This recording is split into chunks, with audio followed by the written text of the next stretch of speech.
మనం చేసే సహాయం కొన్ని సందర్భాల్లో మనకు మంచి చేస్తుంది. ఎప్పుడైతే మనం సహాయం చేయకుండా సంకుచిత భావంతో తిరస్కరిస్తామో అది కొన్ని సందర్భాల్లో మనకు చెడు కూడా చేస్తుంది అనడానికి నిదర్శనమే ఇప్పుడు నేను చెప్పబోయే ఒక మోటివేషనల్ స్టోరీ. ఇలాంటి మరిన్ని మోటివేషనల్ స్టోరీ కోసం డిపి స్టోరీ టైం ఛానల్ అయితే ప్రతి ఒక్కరూ సబ్స్క్రైబ్ చేసుకోండి, ఆదరించండి. ఒక యువకుడు హైదరాబాద్ వెళ్ళడానికి ట్రైన్లో టికెట్ బుక్ చేసుకున్నాడు, స్లీపర్ కోచ్ని. అతనికి ఫస్ట్ కింద పడుకునే విధంగా సీటు దొరికింది. అతను వెళ్ళాడు. ఇంకా పడుకునేదానికి కావాల్సిన అన్ని సరంజామా అంటే ఆ పిల్లోని ఊదుకోవడం కానీ, ఒక పైన బెడ్షీట్ కప్పడం కానీ ఇవన్నీ కూడా చేస్తూ ఉన్నాడు. అదే సమయంలో ఒక పెద్ద ఆయన అక్కడికి వచ్చాడు.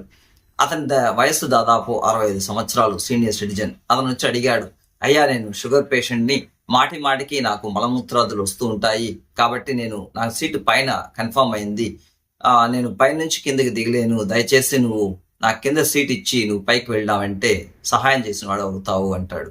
అందుకు ఆ యువకుడు అంటాడు, అదంతా నా వల్ల కాదు, నేను హార్ట్ పేషెంట్ని, నేను పైన పడుకుంటే నాకు కొన్ని ప్రాబ్లమ్స్ వస్తాయి, కాబట్టి నేను చేయలేను. వెంటనే ఆ వృద్ధుడు, అయ్యయ్యో నీకు అంత ప్రాబ్లం ఉందా ఇంత చిన్న వయసులో, సారీ నాన్న, నువ్వు చాలా సేఫ్గా కిందే పడుకో, నేను కావాలంటే పైన పడుకుంటాను అంటాడు.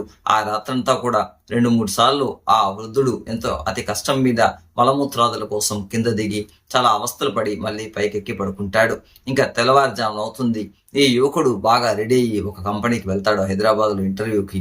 ఆ ఇంటర్వ్యూలో కూడా సెలెక్ట్ అవుతాడు. దాదాపు అతని యొక్క మంత్లీ శాలరీని 2 లక్షల రూపాయలు. అతని కింద పెద్ద టీం ఉంటుంది, టీం లీడర్గా అతను సెలెక్ట్ అవుతాడు. ఇంకా సెలెక్ట్ అయిన తర్వాత అపాయింట్మెంట్ ఆర్డర్ కోసం అని చెప్పి ఎండి దగ్గరికి పంపిస్తారు. అతను ఎండి రూమ్లోకి ఎంటర్ అయిన వెంటనే షాక్ గురవుతాడు. ఏదైతే అతను నిన్న రాత్రి ట్రైన్లో ఒక వృద్ధుని చూశాడో అతనే ఆ కంపెనీకి ఎండి. ఇంకా ఆ ఎండి దగ్గరికి వెళ్ళిన తర్వాత అపాయింట్మెంట్ లెటర్ ఇస్తే అందుకు ఆ ఎండి చూసిన వెంటనే, అరే నువ్వా, బాగున్నావనన్నా, ఎలా వచ్చాను, ఈ ప్రయాణం ఎలా జరిగింది, ఏం ప్రాబ్లం లేదు కదా అని చెప్పి అడిగి, ఈ జాబ్ ఈ కంపెనీలో చాలా వేడి రూమ్ లో కూర్చోవాల్సిన పరిస్థితి, నీ కింద ఒక 20 మంది 30 మంది టీంలు ఉంటారు, ఆ టీం అందరికీ కూడా నువ్వు మేనేజ్ చేయాల్సి వస్తుంది, బీపీ షుగర్ ఒత్తిడి ఎక్కువగా ఉంటుంది, ఈ వర్క్ అనేది చాలా టెన్షన్ తో కూడింది, అంటే నువ్వు హార్ట్ ప్రాబ్లం ఉన్నవాడు అని చెప్పావు కాబట్టి నీకు ఈ విషయం చెప్తున్నాను, ఈ జాబ్ నీకు సెట్ కాకుండా పోవచ్చు, ఎందుకంటే ఇది హార్ట్కి సంబంధించి చాలా ఒత్తిడి ఇస్తుంది, కాబట్టి వేరే జాబ్ చూసుకో అంటాడు. తను చెప్పిన చిన్న అబద్ధం సహాయం చేయకపోవడం వల్ల ఆ జాబ్ను పోగొట్టుకుంటాడు. అక్కడి నుంచి నిరాశతో వెనుదిరుగుతాడు. కాబట్టి ఎదుటివాడికి వీలైనంత వరకు సహాయం చేయడం వల్ల మనకు మంచి జరుగుతుంది.